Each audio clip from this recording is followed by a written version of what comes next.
Hi Virgo, welcome to Inner Alchemist Tarot. My name is Muriel and I'm very happy to be here for you. Thank you for being here.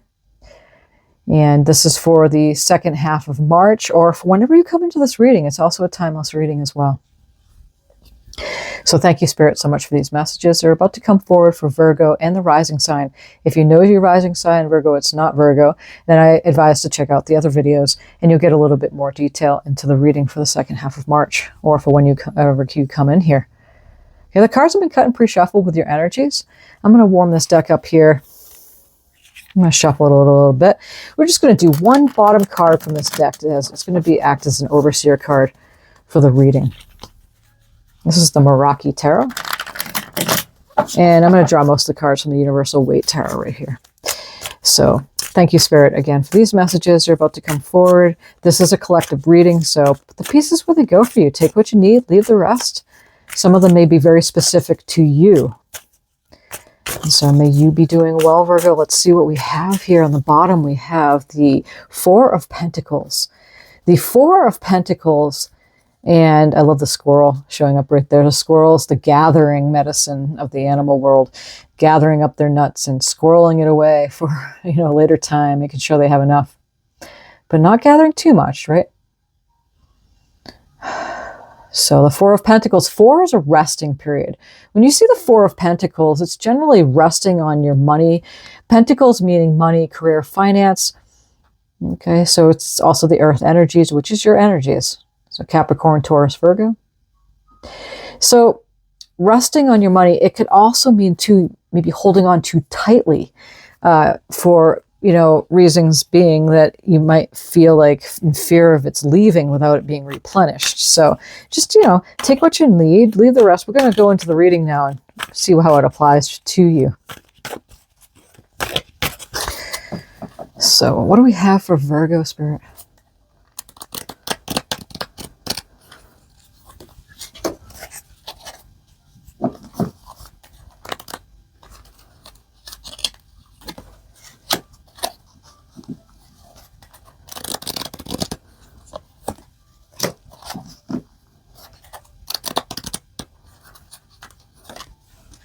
We see the Empress here too. I'm not going to pull it out, but I just noticed the Empress. The Empress is the Queen of Queens. It's divine feminine energy.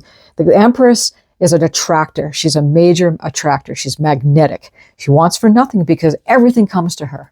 So we live in a universe of magnetism. And, it is a feminine way of being. It doesn't matter if you're a man or a woman watching this. It's receiving mode instead of taking action to try to make something happen. That's the Empress energy. I'm going to leave it in the deck, but I just wanted to go over it. Okay, so we have the Page of Pentacles, the Judgment card, 9 of Pentacles, and the High Priestess, again with this 4 of Pentacles. So, beautiful energies here. Page of Pentacles, pages are like apprentices. So they're new. It's younger energy, starting out new. And when a Page of Pentacles starts out a new business, always succeeds. Pentacles is your energy, Capricorn, Taurus, Virgo energies. And you know how he's holding that pentacle up in the air, getting ready to begin something new. So maybe that you have a new project at work, or you have a new job at work, you have starting a new position, that you got a promotion, something new is happening here. Maybe you are starting a business. Okay, let's see. What's this Page of Pentacles for Virgo, Spirit?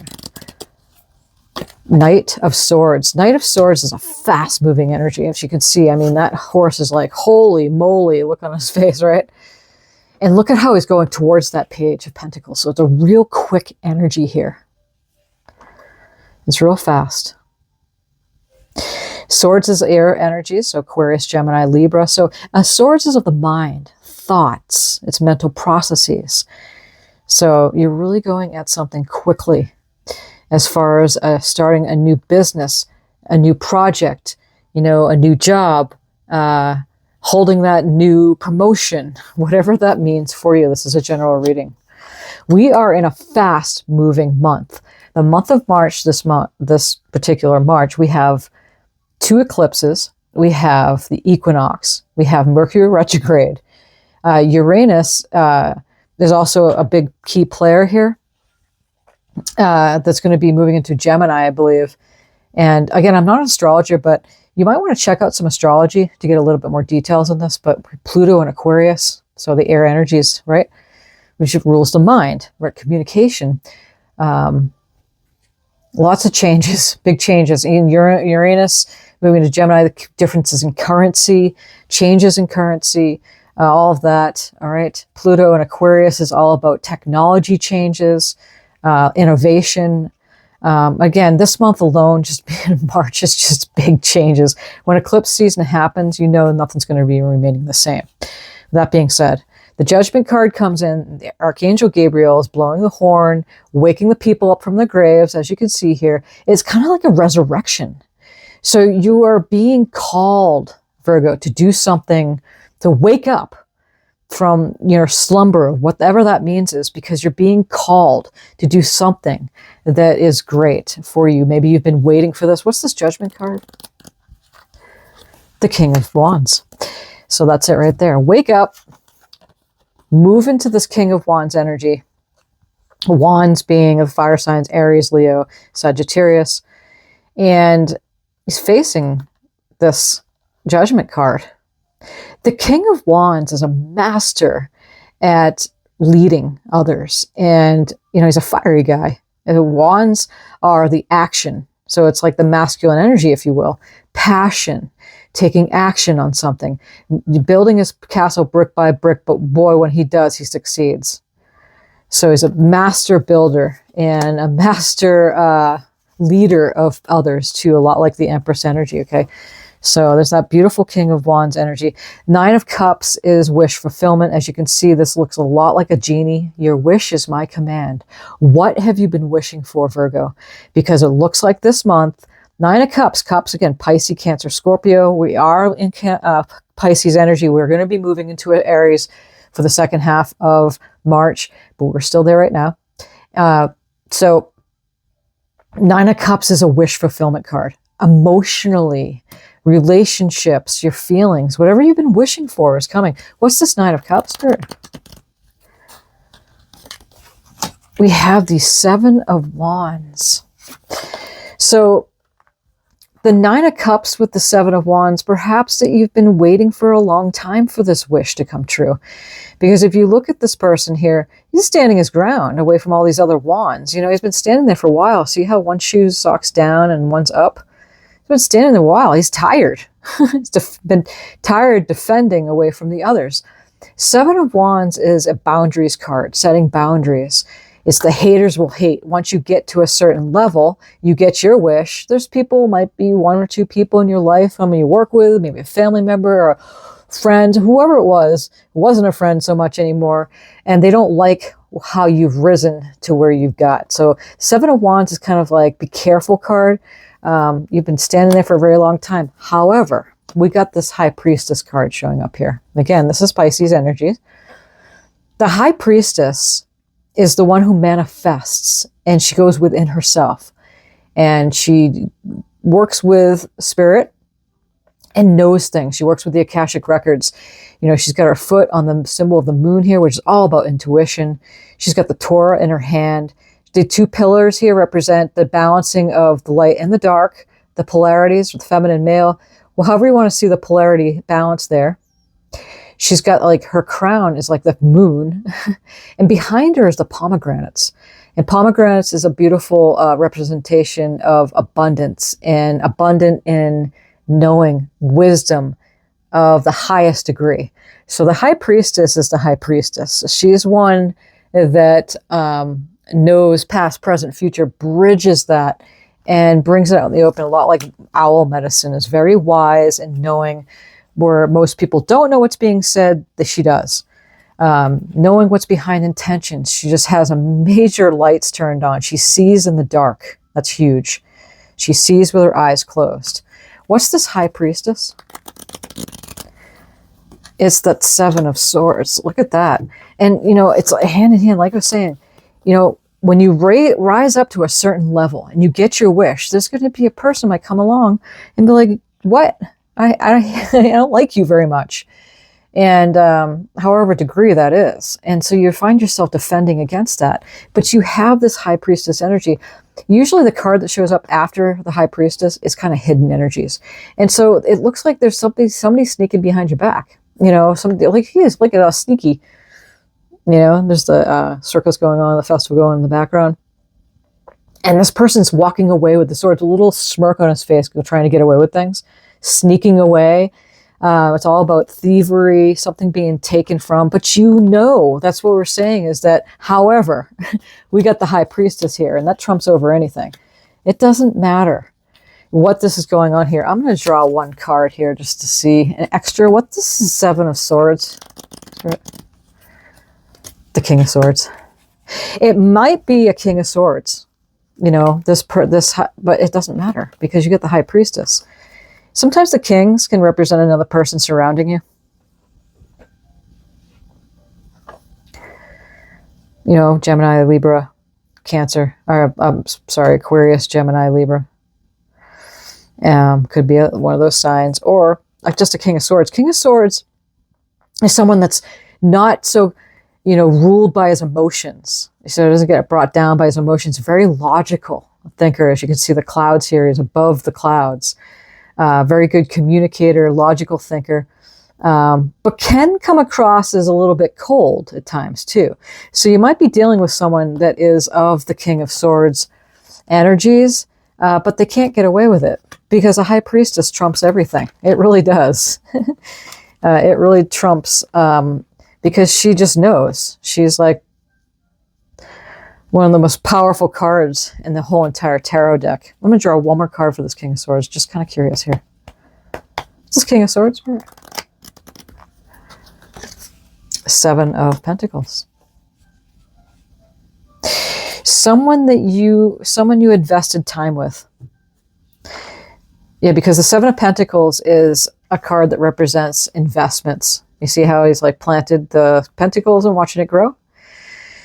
So I'm feeling that it could be somebody, for some of you, that you invested some time with that may not like it very much, that you are in this high priestess energy and you're gaining your wish fulfillment. Why? Because you're listening to the call. Plain blank.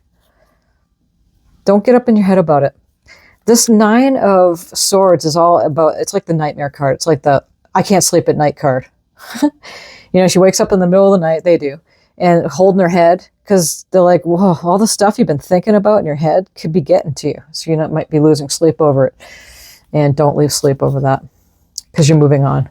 Your ships are coming in. So Spirit wants you to know that don't worry about it. You get the strength to move through this. So that's beautiful energies right there. Don't sweat it. You know, no one has power over you. Basically, I mean, when you have the high priestess coming into your deck, that's a big, big thing there. And, you know, you're stable. The Four of Pentacles, remember, that's the overseer card. So that came right in right away. And so it's a stable thing. You don't let anybody come in because you do have a knowing this month. You're tapping in and being highly intuitive. There's a lot of astrology going on. Again, if you're interested in that, something about the North Node with the Pisces and Virgo energies. So you are working in a very highly intuitive way for this second part of March. You don't let anybody come in and try to sneak away, even if you invested time or perhaps they invested something with you.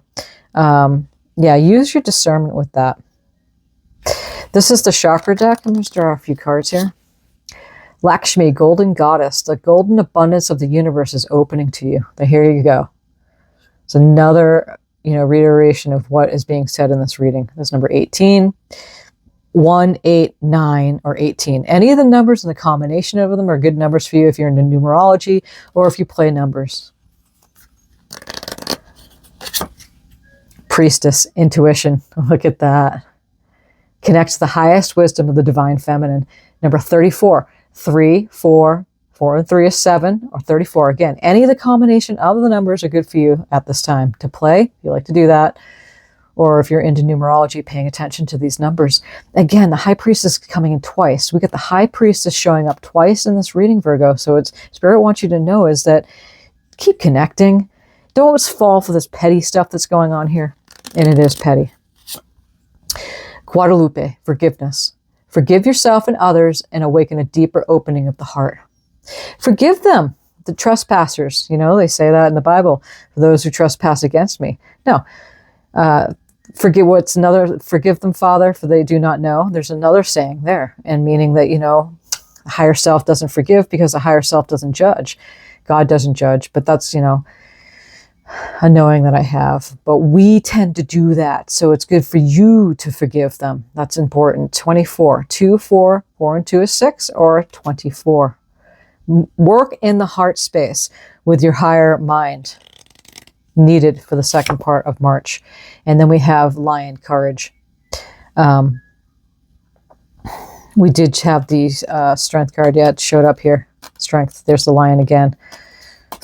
So we have be courageous and see your power in the world. So we have 19, 1, 9, 9 and 1 is 10. And breaking that down is 1.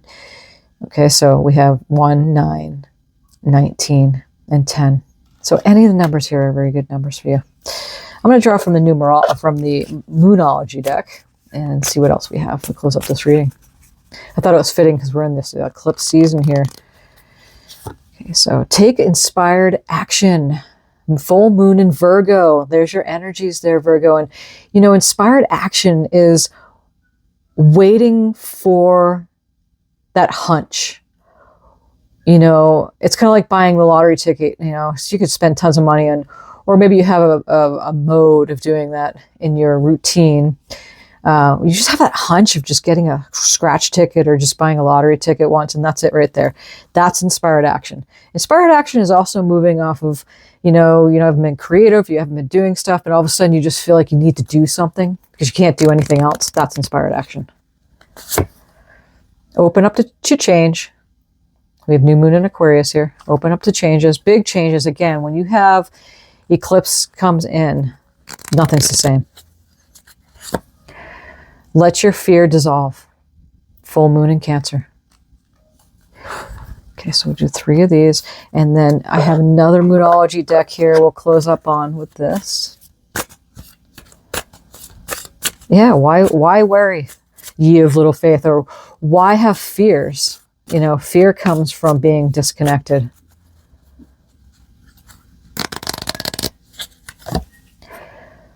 Conclusions are within reach.